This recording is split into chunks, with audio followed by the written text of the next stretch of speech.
ہم سب تو یہ بات بہت اچھی طرح جانتے ہیں کہ ہم قربانی کیوں کرتے ہیں، اور یہ بھی کہ یہ سنت ابراہیمی بھی ہے، لیکن کیا ہم یہ جانتے ہیں کہ قربانی کی اصل حقیقت کیا ہے؟ قربانی کیا صرف بکرے، گائیں، اونٹ، بیل ان سب کو ذبح کرنے کا نام ہے یا پھر کچھ اور؟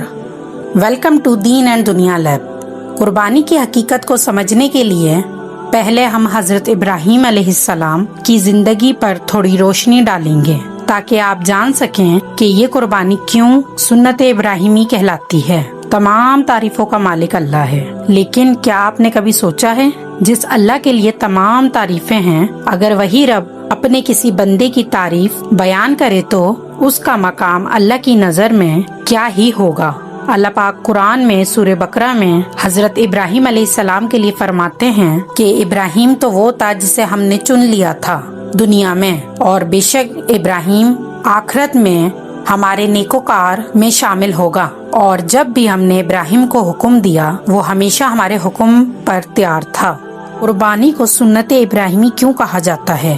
حضرت ابراہیم علیہ السلام کی یادوں میں سے ایک یاد ہے جو اللہ نے قیامت تک کے لیے انسانیت میں باقی رکھی ہے۔ ہزاروں سال پہلے اس دنیا میں ایک ایسا انسان آیا جسے اللہ نے نہ صرف نبی بنایا بلکہ اپنا خلیل بھی منتخب کیا، یعنی کہ دوست بنا لیا۔ اللہ نے ابراہیم کو اپنا دوست بنایا تھا۔ حضرت ابراہیم علیہ السلام وہ نبی تھے جو بچپن سے ہی سچ کی تلاش میں تھے۔ جب پوری قوم بتوں کو سجدہ کرتی تھی تب ابراہیم علیہ السلام نے کہا، یہ پتھر کے بت خدا نہیں ہو سکتے۔ انہوں نے اللہ کے لیے آگ بھی قبول کی، ہجرت بھی قبول کی، اور ہر امتحان میں اللہ پر بھروسہ رکھا۔ حضرت ابراہیم علیہ السلام کو کافی لمبے عرصے تک اولاد نہ تھی، وہ بڑھاپے کی عمر تک پہنچ چکے تھے۔ اسلامی روایات کے مطابق حضرت ابراہیم علیہ السلام کو 86 سال کی عمر میں پہلا بیٹا اللہ نے عطا کیا، حضرت اسماعیل علیہ السلام، اور پھر بعد میں حضرت اسحاق علیہ السلام ہوئے۔ کیا آپ نے کبھی سوچا ہے اللہ نے سب سے پیارے نبی کو ایک بڑا امتحان کیوں دیا؟ جنہیں سالوں تک اولاد نہیں ہوئی، بڑھاپے کی اس عمر میں جب لوگ امید چھوڑ دیتے ہیں، اللہ نے انہیں بیٹا عطا فرما دیا، لیکن پھر اللہ نے ان سے وہی چیز مانگ لی جو انہیں سب سے زیادہ پیاری تھی۔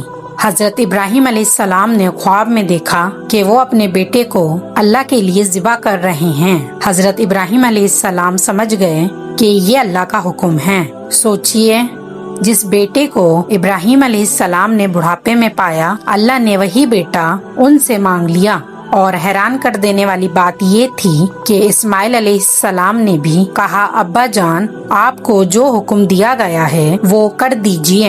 حضرت ابراہیم علیہ السلام اپنے بیٹے حضرت اسماعیل علیہ السلام کو لے کر ایک ویران جگہ کی طرف گئے۔ حضرت ابراہیم علیہ السلام نے انہیں لٹایا، چھری ہاتھ میں لی اور اللہ کے حکم پر عمل کرنے لگے۔ عین اسی وقت اللہ نے آواز دی، نے ان کو پکارا کہ اے ابراہیم، تم نے خواب کو سچا کر دکھایا۔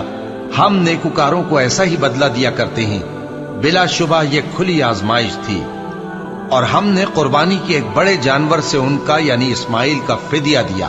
امید ہے یہاں تک تو آپ سمجھ گئے ہوں گے کہ قربانی کو سنت ابراہیمی کیوں کہتے ہیں، لیکن اب آپ اس واقعے سے اندازہ لگائیں کہ کیا قربانی صرف جانور کی تھی یا پھر کچھ اور؟ در حقیقت قربانی کا اصل مقصد ہے نیت، کیونکہ اللہ پاک کبھی نہیں چاہتے تھے کہ حضرت اسماعیل علیہ السلام ذبح ہوں۔ وہ تو بس اپنے نبی کی نیت دیکھنا چاہتے تھے کہ میرا بندہ میری کتنی اطاعت کرتا ہے، مجھ پر کتنا بھروسہ کرتا ہے، کیا میرا بندہ میرے خاطر اپنی اولاد تک قربان کر سکتا ہے؟ ہمارا گوشت اللہ تک نہیں پہنچتا بلکہ ہماری نیت اللہ تک جاتی ہے۔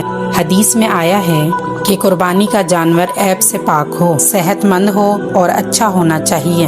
نبی کریم صلی اللہ علیہ وسلم نے فرمایا، 4 قسم کے جانور قربانی کے لیے درست نہیں: کانا، بیمار، لنگڑا اور بہت کمزور۔ اگر کوئی لوگوں کو دکھانے کے لیے قربانی کرے تو یہ بات اللہ کو ہرگز پسند نہیں، کیونکہ قربانی صرف اللہ کے لیے ہے۔